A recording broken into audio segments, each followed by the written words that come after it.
Hi everyone, welcome to this introduction to selection, which is a computer programming concept. And we're going to look today at how to approach this concept of selection in Python. But before we start doing any programming, let's just consider the concept. So I have some money, and now I'm going to select a path to decide what to do next. I'm going to ask myself, do I have more than $20? And if that answer is true, I'm going to select this path. I'm going to go shopping. And if the answer is false, I'm going to do something else. I'm going to follow a different path or select a different path. Now, if we were to, so this is a flowchart to represent the problem. We could also represent this problem using the English language.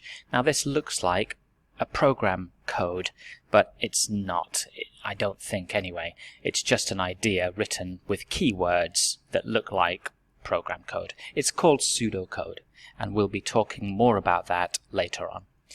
But I have a program that's going to input some money, and if the money is greater than 20, then I'm going to output a message. Okay, so let's have a quick look at how to do this in Python. I'm going to input some money and store it. Well, I'm going to input a number and store it in a variable called money. So money equals input. I'm just going to put a little message for the user. How much money do you have? So there's my input. Now money, this thing that I'm inputting from the keyboard, is going to be a number. So the way Python works, anything coming from the keyboard is just text. We're not telling the program that it is a number. So if I do this, let's just maximize my screen. Let's run this program. How much money do you have? If I say 10, I've got $10. Python doesn't treat that as a number yet. And let me explain what I mean. I'm just going to print money multiplied by 10. So how much money do you have? I'm going to put in 10 again. So money is going to be 10. And I'm going to print money multiplied by 10. So hopefully I'll see 100. But I don't. I see 10 tens because Python doesn't realize that this thing here is a number. So I have to convert that to be an integer, which is a whole number. So let's just convert this.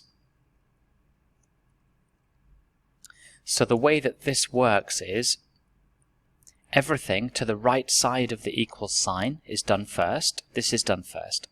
So we take the thing from the keyboard, we convert it to be an integer, and then we assign it to be the new value stored in the variable. So this happens first, and then we assign it back to itself. So if we run it again, so that's fine. Now let's continue to consider the problem. If money is greater than 20, so notice the syntax. At the end of the if statement there is a colon. That's important. And when I press enter, look what happens. The cursor is indented a little bit. So this means I am now inside this if statement. I'm inside the if statement. Let's go shopping.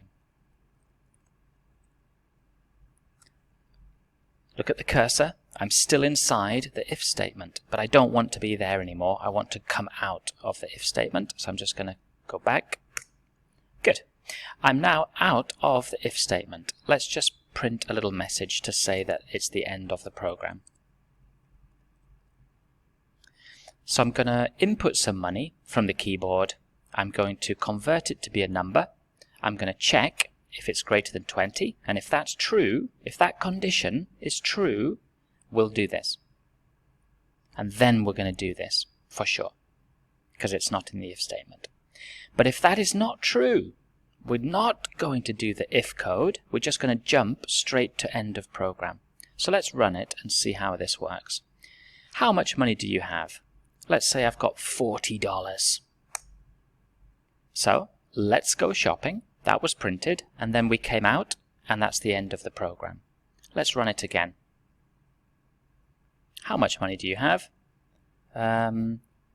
I've got $5. So 5 is greater than 20. That's not true. That's false. So we don't do that. We just continue to the next line of code, which is this print statement. Okay? So that's how if statements work in Python. Now, before I finish this video, I'm just going to show you, go down to the next problem. This time, we have some money, and if we have more than $20, we're going to do these three things. If that's true, we're going to select this path, and then we're going to go to bed. But if that's false, we're going to watch TV, and then we're going to go to bed. So ultimately, we're going to go to bed. But first, we need to figure out what we're going to do if we have more than $20. So there are two paths with this selection here. So let's have a look at how to do that in Python.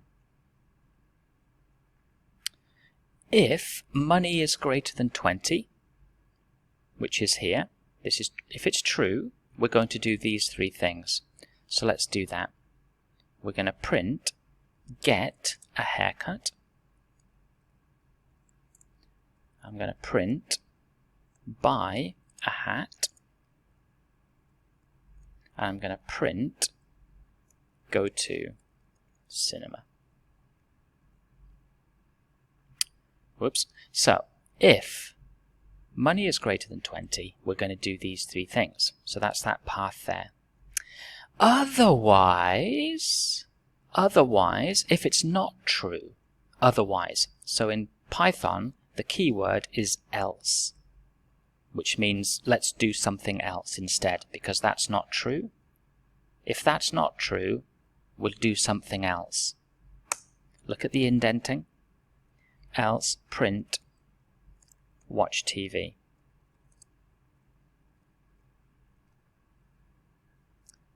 So if the money that we input is greater than 20, we're going to do these three things. Else, we're going to watch TV. Notice that these three statements are inside the if statement. You can see that by the indenting. Notice that this line of code is inside the else statement. And notice this if and this else are a partnership. They have the same level of indenting in Python. They're a partnership. Okay? So that's an introduction to selection in Python.